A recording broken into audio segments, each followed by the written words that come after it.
8:45, this is the Sri Lanka Broadcasting Corporation. The news edited by J. Yogaraj, read by Soundithavam. Australia affirms its renewed commitment to the Indian Ocean region. MP Harsha De Silva reappointed as chair to Committee on Public Finance. 232 vendors to be charged for selling bread below standard weight. Applications call for the appointment of Director General to the CIA-BOC. 200 renovated buses back on CTB fleet. Operation Nuclear, 349 more drug traffickers included in wanted criminal list. A 15-hour water cut in Colombo. In news overseas, early results of Pakistan election show Imran Khan's party is performing well amidst many restrictions.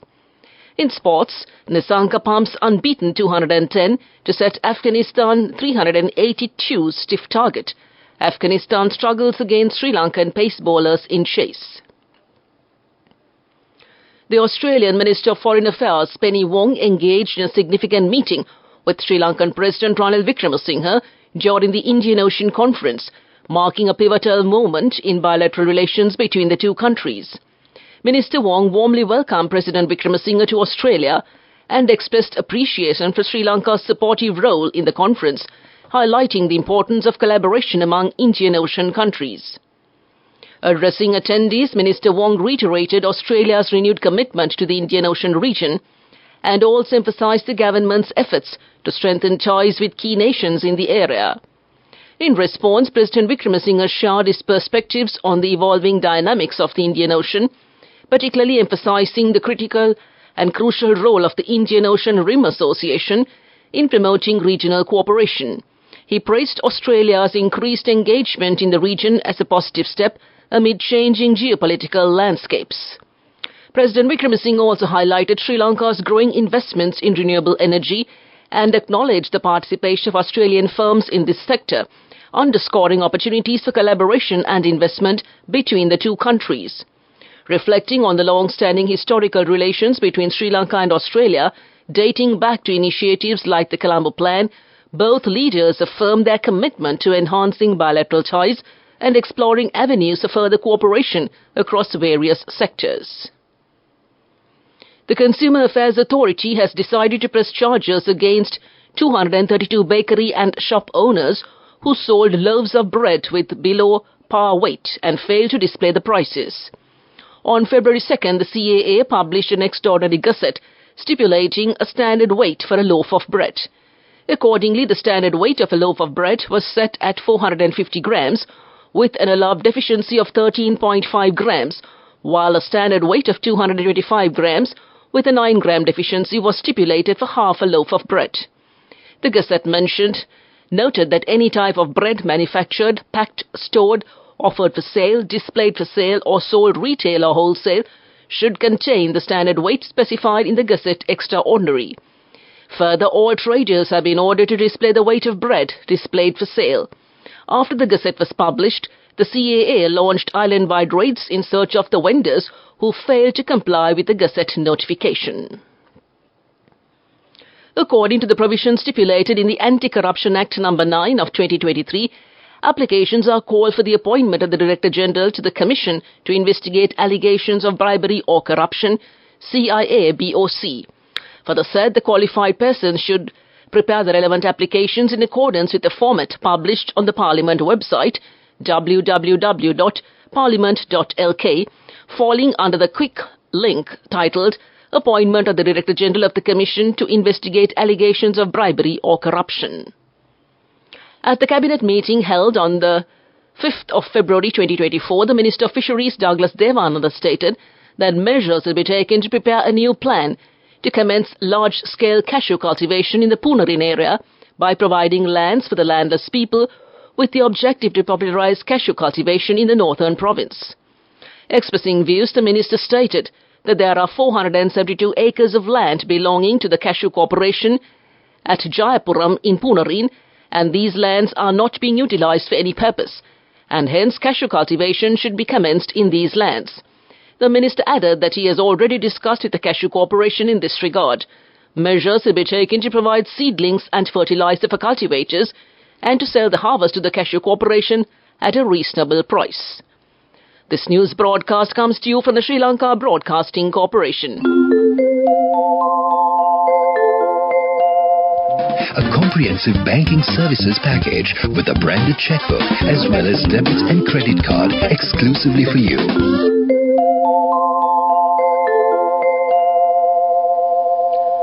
The Central Board of Transport CTB passenger bus fleet has been increased by adding 200 renovated buses at a simple function held under the patronage of Prime Minister Dinesh Gunawardena today, near the Japan-Sri Lanka Friendship Road adjacent to the Parliament complex. These buses were discarded and taken out of service earlier. They were fully renovated under a concept of the Minister of Transport, Highways and Mass Media, Dr. Bandula Gunawardena. Engineers and technicians from 107 CTB depots and 11 regional workstations throughout the island have renovated these buses with the aim of strengthening the CTB bus fleet. Colombo residents are set to experience a 15-hour water cut today as the National Water Supply and Drainage Board announced that the water supply to several areas in the city will be suspended. The NWSDB reported that the water cut will apply to Colombo 11, 12, 13, 14 and 15, beginning at 5 p.m. tomorrow and end at 8 a.m. on Sunday. According to the Water Board, the water cut is necessary as part of the ongoing essential maintenance work under the Ambatale Water Supply Systems Improvements and Energy Saving Project. The National Water Supply and Drainage Board has advised residents in the affected areas to make necessary arrangements to store water during the water cut period. Further, they have requested the cooperation of the public to conserve water during and after the water cut. The Sri Lanka police have added the names of 349 more wanted drug traffickers to the list containing the names of over 42,000 wanted criminal suspects, which was previously shared among all police stations across the island as part of the Yuktiya countrywide anti-drug operation. The police headquarters assured that the Yuktiya anti-drug operation, which was launched on 17 December 2023, will continue further across the island in order to arrest the drug traffickers and to crack down on the drug networks. Accordingly, a list of names of 296 newly identified drug traffickers and 53 other close associates of the recently arrested drug traffickers was referred to all senior superintendents of police in charge of police divisions in the country under the directives of the acting IGP, Deshabandhu Tennakoon. Meanwhile, 705 more suspects were arrested by the police and security forces personnel within a 24-hour window ending at 12 a.m. today as part of the Operation Yuktiya. According to the Ministry of Public Security, the narcotics taken into custody during this 24-hour window include 143 grams of heroin, 134 grams of crystal methamphetamine, and 2.88 kilograms of cannabis and 255 narcotic pills. That concludes local news. Elevate your life with People's Bank Excelsior. A comprehensive banking services package with a branded checkbook as well as debit and credit card exclusively for you. The main news story is brought to you by Sinhala Mahatmya. Member of Parliament Honourable Dr. Harsha De Silva has been reappointed as the chair to the Committee on Public Finance. The Committee of Selection had nominated members of Parliament to serve in the Committee on Public Finance, and Honourable Dr. Harsha De Silva has been reappointed as the chair to the committee. The Honourable Speaker of Parliament announced to the House the members nominated to the Committee on Public Finance and came to you in the main news story. The main news story was brought to you by Sinhala Mahatmya. On to Watchlight, the National Dengue Control Unit states that 10,021 dengue cases were reported in January. During this period, the highest number of dengue cases have been reported from Jaffna. The number of dengue cases deaths recorded during this period was 4. The National Dengue Control Unit said the highest number of dengue-infected people have been reported from the Western Province, and it is 32.7% as a percentage. So far, 60 dengue high-risk zones have been identified across the country. The National Dengue Control Unit requests that if anyone has fever for more than 48 hours, they should refer themselves to a doctor. That came to you in Watchlight. A bulletin of world news up next. Coming up, world news.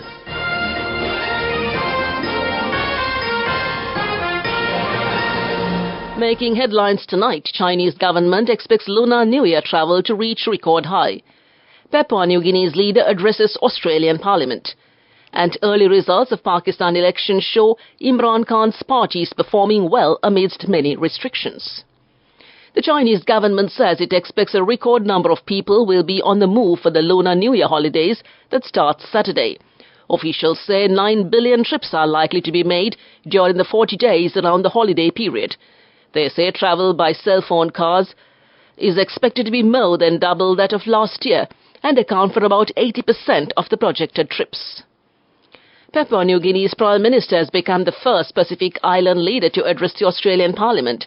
James Marape's historic speech comes as Australia and China jostle for influence in the Pacific. The PNG leader told lawmakers, "In a world of many relations with many nations, nothing will come in between our two countries because we are family." Australia is the biggest donor of aid to PNG and its closest economic and defence partner. Votes are being counted after yesterday's general election in Pakistan, which is marred by the suspension of mobile phone services and violent unrest. Many analysts say this is among Pakistan's least credible elections, and results have been slow to come out compared to previous votes. Some 44 parties competed for a seat in the National Assembly, but many experts agree that there is only one contender for the top job, former Prime Minister Nawaz Sharif. Once viewed as an opponent to Pakistan's powerful military, Mr. Sharif is now seen as their preferred candidate in a dramatic turnaround in fortunes. However, early results of the Pakistan election show Imran Khan's party is performing well amidst many restrictions. Back to the headlines of the world news. Chinese government expects Lunar New Year travel to reach record high. Papua New Guinea's leader addresses Australian Parliament. And early results of Pakistan show Imran Khan's party is performing well amidst many restrictions. That concludes this bulletin of world news, and taking a look at development news.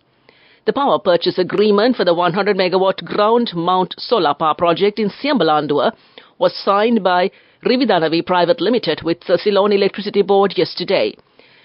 Rividanavi Private Limited is a consortium of shareholders, Lakdanavi Limited, Windforce PLC and the Blue Circle Pte Limited of Singapore. The total project investment is expected to be $132 million. That came to you in development news.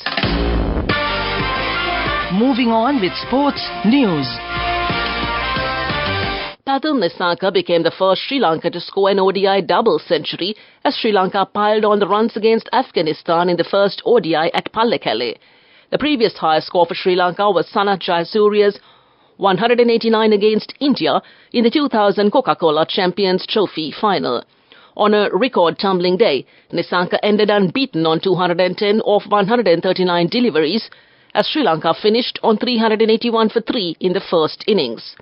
Avishka Fernando with a runner ball 88 was the next highest scorer as he and Nissanka put on 182-run opening stand, Sri Lanka's first century opening stand in 9 innings, and just the third to hit double digits in that period. But that was just the start of Afghanistan's misery. Afghanistan in reply are in all sorts of trouble. The Afghan batsmen struggled a lot against Sri Lankan pace bowlers. Afghanistan in reply were 92 for 5 in 18 overs a short while ago. That's sports news. Go ekathiana youth කට life එකේ change එකට නියමෙට set වෙන්න ඇස් වහගෙන දැකපු හින හැබැ කරන්න youth එකට නියමෙට set වෙන friendship එක මෙන්න. The all new NSB Ithru Mithru account. NSB IAM, a plan for your dream. Business News, sponsored by National Savings Bank, the safest place for your money. Amidst the backdrop of relatively stable operating conditions in the domestic economy, Hemas Holdings PLC demonstrated a steady performance in the first 9 months of the financial year 2023-24, adding a cumulative revenue growth of 10.3%, amounting to 90.2 billion rupees. Operating profits for the period mirrored the revenue growth, reaching 8.8 billion rupees, while earnings experienced a 41.2% increase, posting a total of 4.5 billion rupees. During the quarter, the group revenue witnessed a marginal increase of 4.9%, standing at 31.2 billion rupees. And that's business news, economic news up next. Business News, sponsored by National Savings Bank, the safest place for your money. Go ekak thiyana youth eකට life එකේ change එකට නියමෙට set වෙන්න ඇස් වහගෙන දැකපු හින හැබැයි කරන්න youth එකට නියමෙට set වෙන්න friendship එක මෙන්න. The all-new NSB Ithru Mithru account, NSB IM, a plan for your dream. On to economic news, the central bank will embark on a new monetary framework to maintain inflation around 5% in the long run. The central bank governor, Dr. Nandalal Veerasinghe, told the 65th NCCL AGM held in Colombo. He said if the central bank did not tighten the monetary policy during the crisis period, the country would not have been in this position today. He, however, cautioned that there is still a sense of uncertainty. He said that although the move to increase interest rates at that time came under criticism, it had to be done to control rising inflation and to build up buffers. He said to maintain stability, a strong banking sector was required and the country's reserves should be further increased. And that's economic news. Weather report. The Met Department says that mainly fair weather will prevail over the island. Misty conditions can be expected at some places in the central, Sabaragamu and western provinces, also in the Galle and Martara districts during the morning. This weather report was published this evening at 7:30 p.m. Further details could be obtained by visiting the official website of the department. And now to conclude this bulletin of news, a recap of the headlines. Australia affirms its renewed commitment to the Indian Ocean region. MP Harsha De Silva reappointed as chair to the Committee on Public Finance. 232 vendors to be charged for selling bread below the standard weight. Applications call for the appointment of the Director General to the CIABOC. 200 renovated buses back on the CTB fleet. Operation Nuclear, 349 more drug traffickers included in wanted criminal list. A 15-hour water cut in Colombo. Early results of Pakistan's election show Imran Khan's party is performing well amidst many restrictions. And in sports, Nisanka pumps unbeaten 210 to set Afghanistan a 382 stiff target, and Afghanistan struggles against Sri Lankan pace bowlers in the chase. That concludes this news broadcast.